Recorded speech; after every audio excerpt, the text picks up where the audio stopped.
we have atheists, agnostics, and Christians, spiritual people, all of different philosophies, different ideas, different theologies or different interpretations. Even within those, we have different things that they acquiesce. I went from me personally, before I get into why I'm recording this video, I personally went into being first a Christian, because I was raised under a Christian Baptist background, from being an agnostic philosopher, and that's the best way, or a theosophist, philosophy of religion, to atheist, blatant atheist, to Satanism, or Satanism, Luciferianism, then to agnosticism again. Now I'm at African spirituality, which still has in my opinion, for me, a scent or a hint of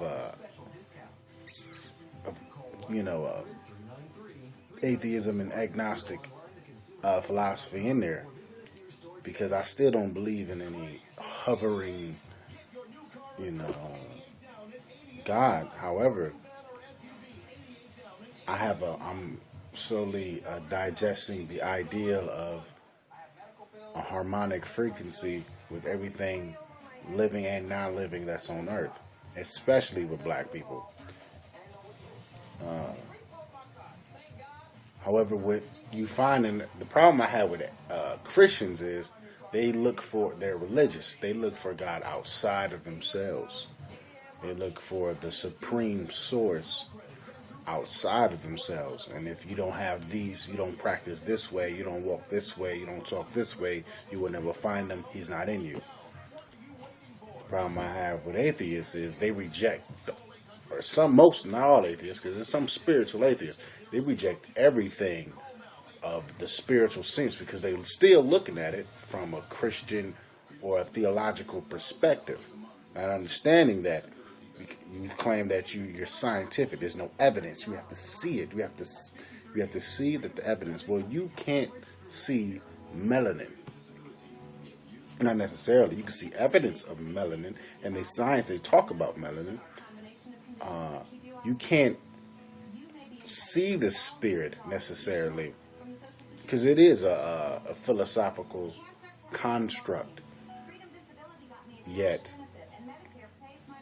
the ancient Kemites, or what you may call Egyptians, wouldn't be able to produce the pyramids, the science, the art, the arithmetic, and all the mathematics, the agriculture that they all invented in their civilization, without understanding the science and the spiritual.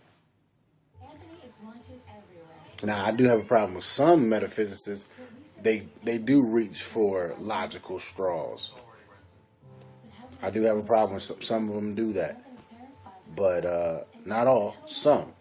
We have people like Dr. Phil Valentine that does that every now and then, or Dr. Lali Africa, but who doesn't do it often. He rarely does it. But then you have people, even Carl Sagan, which is one of the atheist community's one of their favorite people to quote from or speak of, was spiritual. Neil Tyson is agnostic.